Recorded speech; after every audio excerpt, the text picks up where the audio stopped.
My next patron question is from Trevon, who wants to know my thoughts on a specific type of studio logo. What are your favorite logo pairings from movies, Disney Pixar for example, television, NBC Universal, CBS Paramount, and Disney ABC, and home video, CBS Fox and MGM UA for example? This is an interesting question, and one I admittedly haven't thought about before. However, there have been creative ways that companies and studios have combined logos, whether it's from co-productions or they're part of the same parent company. Interesting enough, the first example of a fun logo combination that came to mind upon reading this question was of a recent release, The Fabelmans. For that film, the Universal Pictures logo was cleverly combined with the Amblin logo. Why does it start that way? I interpreted that as Steven Spielberg saying thank you to Universal for being the first Hollywood studio to hire him to make television shows and movies for them, and for continuing to collaborate with him and release many of the films he has directed and produced over the many decades he has been a filmmaker. Speaking of Universal and a Spielberg-founded company, Meet the Parents is a clever logo combination of its own. That movie was a Universal DreamWorks co-production, and Randy Newman's opening song, A Fool in Love, begins with lyrics that directly reference the light coming out of the earth in the Universal logo and that boy sitting on the moon in the DreamWorks logo.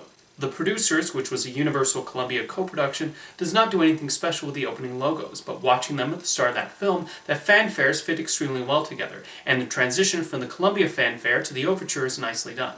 Something Sony Pictures has been doing for several years now that I think is really neat is opening their films with the Sony logo and then pulling into the O to reveal the studio label it's being released under.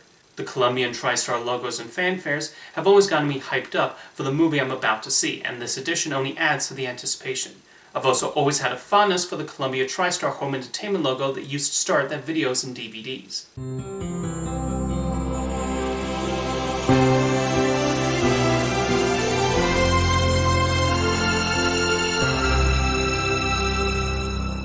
It's just neat seeing the Columbia woman and the TriStar Pegasus standing next to each other, and the music cue is great. Another home video logo I have a particular amount of nostalgia for is the one for CBS Fox Video.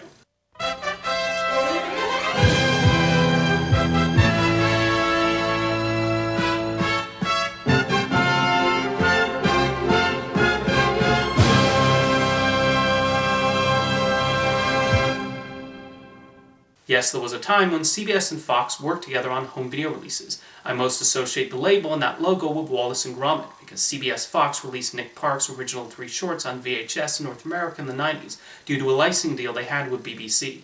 Trevon mentioned television logos too, and the NBC Universal one is certainly a good one. After the television network and movie studio merged in 2004, they created a special new logo to appear at the end of their television shows, which found a way to utilize the NBC Peacock and the Universal Globe in a creative way. And it of course uses the iconic NBC chimes. For me, I'll always associate this logo with their comedy shows like The Office, 30 Rock, Parks and Recreation, The Good Place, and Brooklyn Nine-Nine. Another logo combo for a television series I've always liked is the one that ends episodes of Seinfeld in reruns and DVDs. The Castle Rock and Sony Pictures television fanfares just sync up really well. However, the Seinfeld episodes currently streaming on Netflix only end with the Castle Rock logo for some reason. I find that especially odd, seeing as Sony was the company responsible for making that licensing deal with Netflix. Back to film, Warner Animation Group is another one that stands out to me.